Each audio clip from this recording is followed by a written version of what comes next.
Good morning. I hope you're all doing well. Today we are learning Maseches Gittin Daf Tesvav, and we're starting halfway down with a new parak.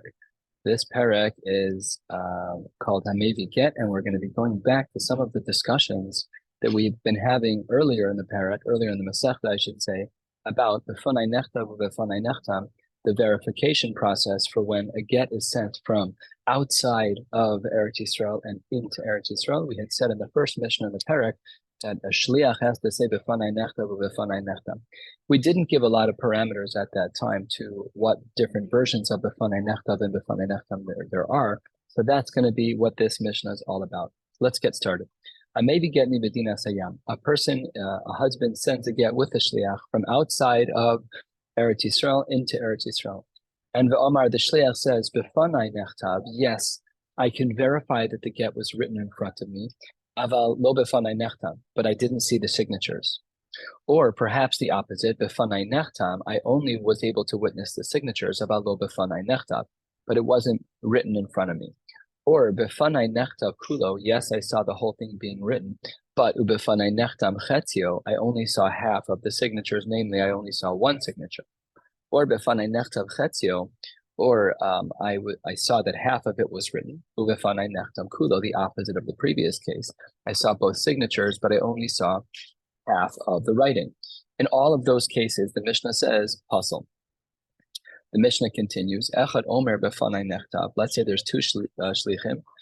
One person gets to say, befanai nechtav, I witnessed the writing. Echad omer befanai nechtam. The other person writes that he saw the signatures. In such a case, the halacha would be that it's puzzle.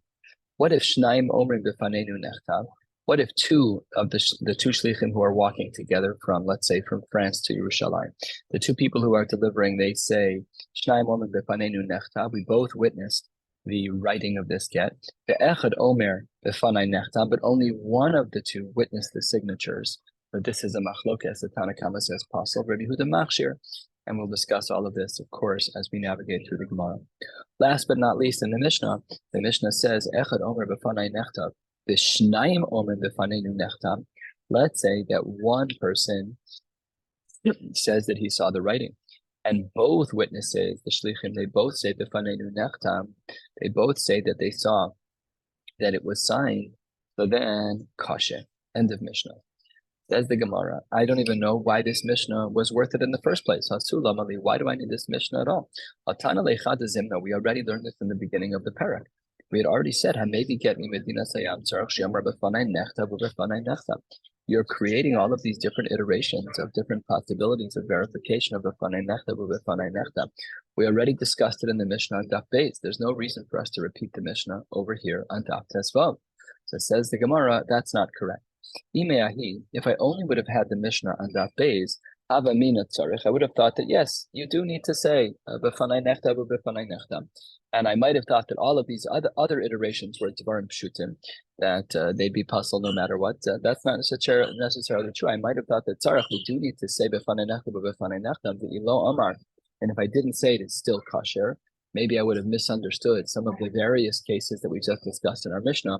Kamash malan, that we need to have clarification on each and every case. The Gemara at the two dots, 2/3 of the way down, says, B'fanai nechtav chetzio, u'b'fanai nechtam kulo pasal. We had said that if a witness says that he saw that half of it was written in front of him, and all of it was signed in front of him, so we said that that's pasal. The Gemara wants to know, which half are we looking at? Ai chetzio, when he says that he only saw half of the get being written, which half is he talking about? If he saw the first half of the get, and the first half of the get includes the integral information like the names of the chasanim and the kala, so then that's not a shayla. We already learned that once we see a little bit of the get being written, that's totally fine.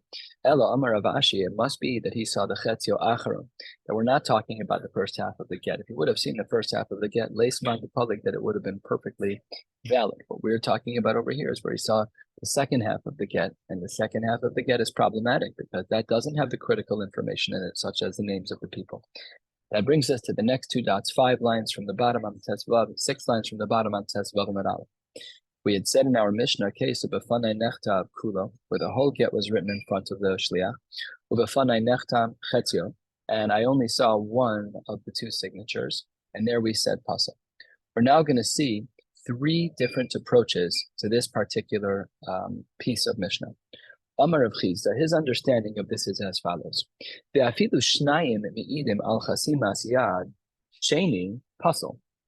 If I witnessed only signature number one, and two different people witnessed signature number two, Rav Chizda says it's still going to be pasel. So that's crazy, because we would have trusted one person to say that both signatures are fine. I was the shliach from France to Yerushalayim, and I saw the first signature.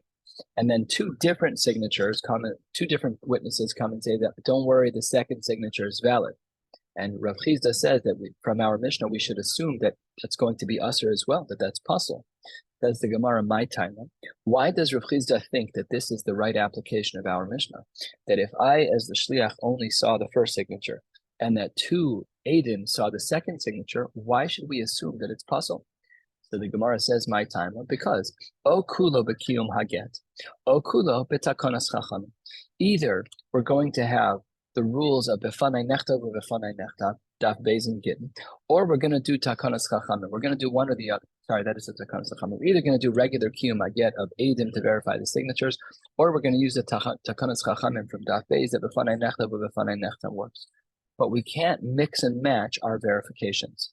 Therefore, what Rav Chizda is saying, that if I'm using befanai nechtav or befanai nechtav to verify the first signature, which is the takonas chachamim from daf beis, I can't then flip over to regular kiyum sharos of Eidim to verify the second signature. It's not allowed. We need everything to be coming from the same type of verification, and therefore Rav Chizda rejects this. The Gemara doesn't like this. 3 lines from the bottom, Maskif la Rava. Rava says, Me'ika midi, is there ever such a case scenario Amar Chad kosher, that had the one shliach verified both signatures, we'd say it's kosher. And now hashta the ika trey pastel. And now that I have two guys verifying the second signature, where did you even get your idea from, Rav Chizda? That there's a problem with this. This edus is better than the shliach. It's two Eidim who are verifying that second signature was excellent. So Rava is not hearing Rav Chizda. He rejects him. Ella says the Gemara, Amar Rava. Rava says, Afilu, turning to the top of Tetzvav Days, Afilu hu ve'acher me'idin al chasimas yad sheni pasel. If I am the shliach and I am the witness for number one, and then for signature number one, and then I and one other person are verifying signature number two, so then, says the Gemara, that's also pasel, my time up, because there we're concerned about something else. There we're concerned about asul ichlufe b'kiyum shtaros, the kiyum shtaros to alma. There I'm concerned about other shtaros. Maybe it should have worked by get, but we're not going to allow it to work by get. Let's review Rava's answer, and then we'll dig into the lumdus of the Gemara. Rava is saying that if I, as the shliach, see the first aid, the first signature's aid, if I, as the shliach, can verify that the first aid signed in front of me, and the second aid I didn't see, but I recognize the signature, and me and you verify the second signature, he says no dice. Why not? Says the Gemara, because if we do that, we'll make a mistake with other shtaros. What's the concern that we'll have? The kanafig, what's going to happen is that nechi riva de mamona, a quarter of all of the money is apuma de chadsada. A quarter of all of the money is going to be based on one witness. What does this mean? It means as follows. If there are two signatories, I was able to verify the first one, which is 50% of the signatures, because I was there, befanai nechtam, I watched him do it. The second signature, it wasn't befanai nechtam, but I recognize it. So me and you partner together on the second signature, which means that I'm half of that second signature. If that's true, then 75% of the edus of the signatures is me. Befanai nechtam for signature number one, that's 50% of the edus. And on the second signature, I'm also a 50% aid on that. So that's another quarter, which means I'm responsible for 75%. In other words, the verification of the signatures is uneven. I am going to verify 75% of the edus, and you are only verifying 1/4. And the Gemara says that by shtaros ba'alma, that's not allowed. But to that, Maskif la Ravashi, Ravashi says 4 lines down on Tesvav Beis, that doesn't make sense either. Could there be a case, kosher, that had it been that I, as one shliach, was able to verify everything, but hashta now the ikachad b'hadei, now that I'm adding another person to my edus, we're going to say pasul? That doesn't make sense either. I strengthened my shita by bringing in another person. And clearly Rav Ashi isn't concerned about the fact that the 75 to 25 verification rule, he doesn't seem to be bothered by that. And therefore, the Gemara pivots to its third possibility.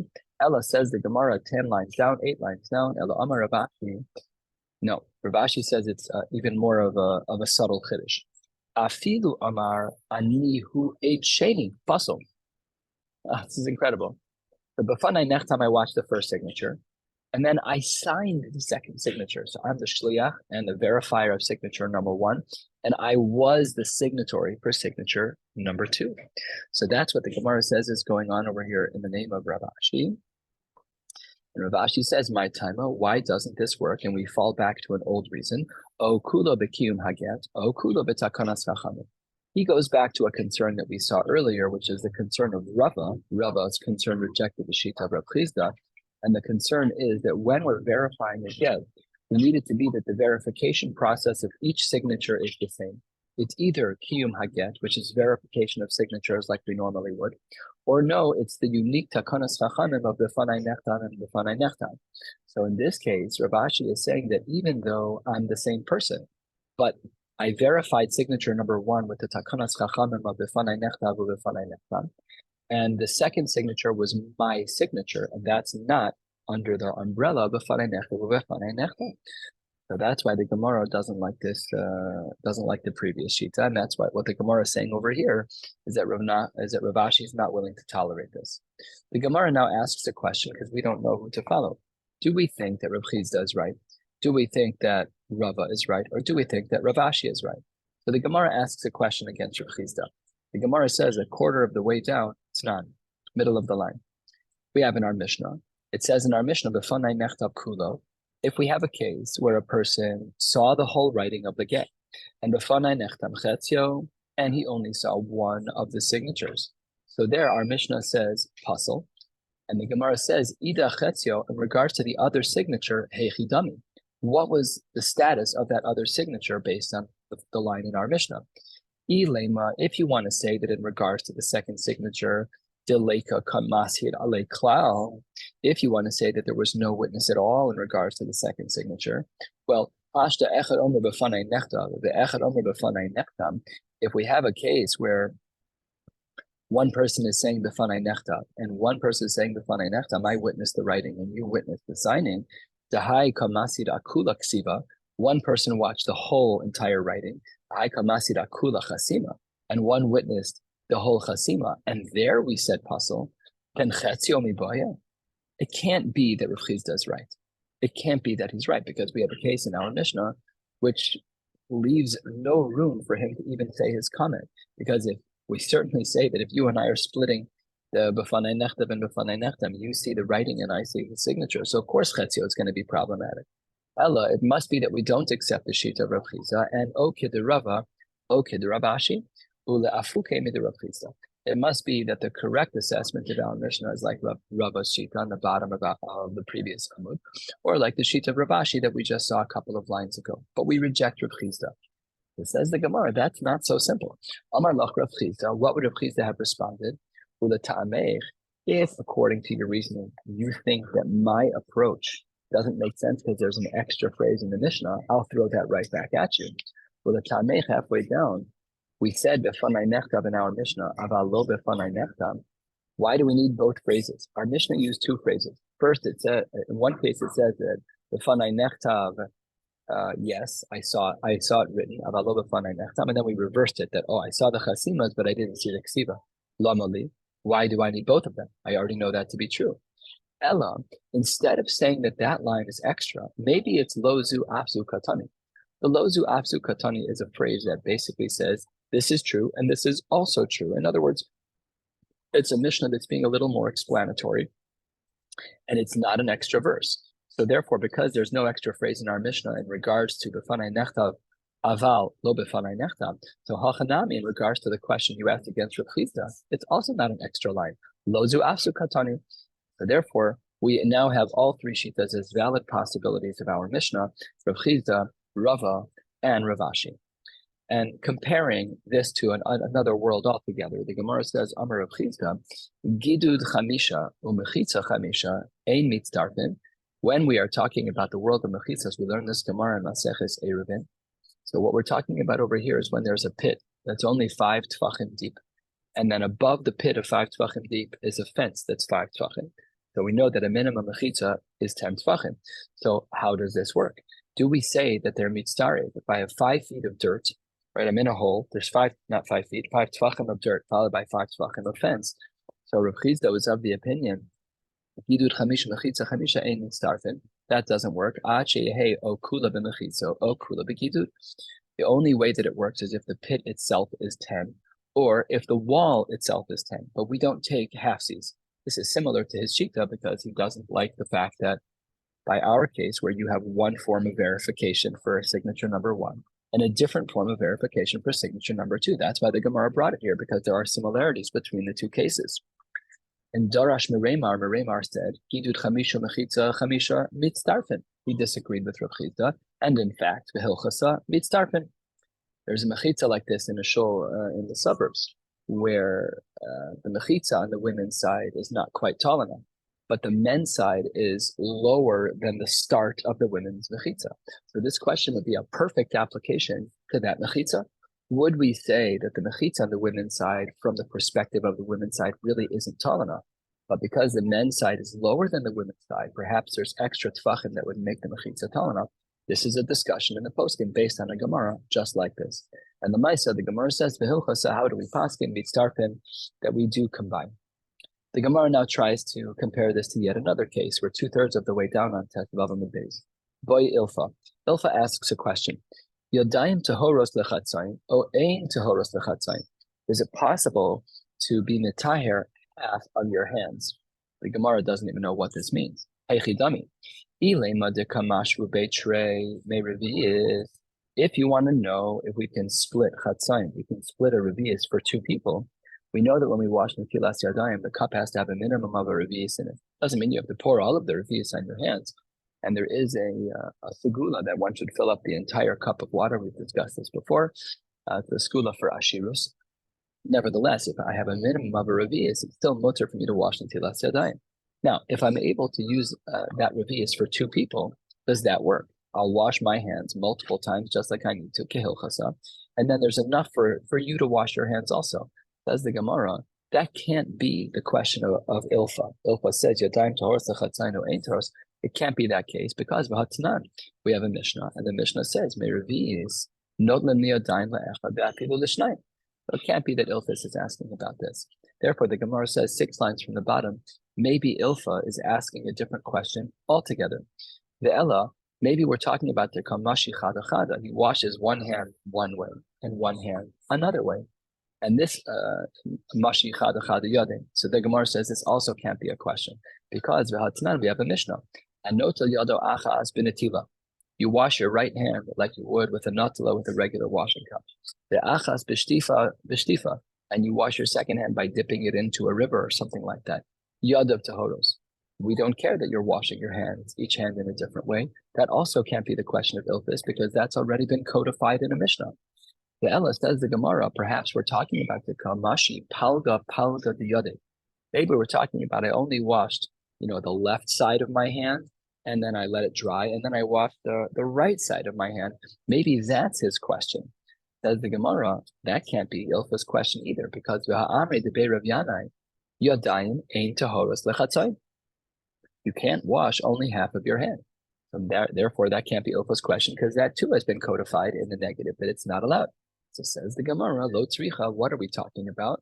We're talking about a case actually where you wash half of your right hand and half of your left hand, but when you wash the first half of your hand, and it's not totally dry when you wash the second half of your hand, there still is some moisture on the right side of your hand that you already washed. And now you're trying to wash the left hand, and we want to know if that's going to work. Says the Gemara, who cares if your hands are a little bit wet? What does that have to do with anything? After all, the Hatnan, turning to the top of the Zayin Amud Aleph, we learned in a Mishnah, on nitzok. We learned about nitzok, which is water or a viscous liquid. That was what we were talking about then. That's poured from a tamei kli to a tahor kli. Nitzok is the liquid that connects the two kli. The hakatafris, and Rashi says that's har meshupa, or madrono mechudad harve. It's a very a slope where water streams down the slope. Umashke tofeach. Ein chibor lo tuma below the tara. In all of these cases, in our case is the case of mashke tofeach, is that the tuma does not transfer. So therefore, there should be no problem with washing your right hand and then partially drying and then washing your left hand, because tuma won't connect from the right hand to the left hand, to right hand side of the hand to the left side of the hand, because mashke tofeach has no chibor. It says the Gemara, what must have Ilfus's question be? Lo tzricha dika tofeach lehatfiach, when there's much more water. It says the Gemara, but that too can't be Ilfus's question, because hanami tanina, 3 lines down, we already learned this. Tofeach lehatfiach chibor. That's for sure the case, that if there will definitely be too much transferring if there's a lot of water. So therefore, we're still stuck. It says the Gemara, maybe we've misunderstood all along. Dilma, perhaps when we talk about chibur, about the connectedness of water, maybe really that only has to do with another genre of halacha. It's only talking about mikvos. Dilma le'inyan mikvos. And if in fact the chibur that we've been discussing is talking about mikvos, then we know what Ilfa's question was. Because Ilfa's question is, if I wash my right hand and my left hand, I know the answer by mikvos about chibur. Fine. But I don't know the answer by netilas yadayim. Perhaps that's his question. And how would we understand the sugya of mikvah? Says the Gemara, Rabbi Huda, 5 lines down, Ditnan. Mikvah sheyesh bo arba'im sa v'chuvanos. Let's say that there's a mikvah that has exactly 40 sa in it. The yardu shnayim v'tavlo b'zeh achar zeh, and 2 people go into the mikvah, one after the other. So the Gemara says, Rishon tahor v'hasheni tameh. The first person is going to be tahor because when he walked into the mikvah, there was enough water for him. There was exactly 40 sa. But the second person, v'hasheni tameh, why? Because when the first person leaves the mikvah, he'll be carrying some droplets of water on him. And if he does that, then now we're 40 sa minus the amount of droplets that person number 1 had on his body. And therefore, the mikvah that person number 2 is going into is lacking water. It's an insufficient, non-kosher mikvah. So says the Gemara, Rabbi Huda Omer, Im hayu raglav shel rishon nogos b'mayim. If the first person who went in the mikvah still has his feet in the water, so then we assume that all the water on his body is still connected to the mikvah, and therefore, says the Gemara, af hashemi tahor. And the Gemara says that we see clearly that there's chibur by water by mikvah, because guy number 2 standing in the mikvah with his feet and his body is still wet. Sorry, guy number 1 is standing on the top of the stairs of the mikvah, but his feet are in the water. But then we see a chibur between the water on his body and the water in the mikvah, and therefore the second person who's in the mikvah now, his mikvah is still kosher because there's chibur from the water on the body. So maybe that's where we have clarity on chibur. Maybe where we don't have clarity on chibur is by the case of Ilfa, where he wants to know, does this idea of chibur, which we know applies to the world of mikvah, does it also apply when you wash half of your hand and not the other? That's his question. We'll stop right here, and the Mirza Hashem will pick up tomorrow in person. Wishing you all a beautiful day.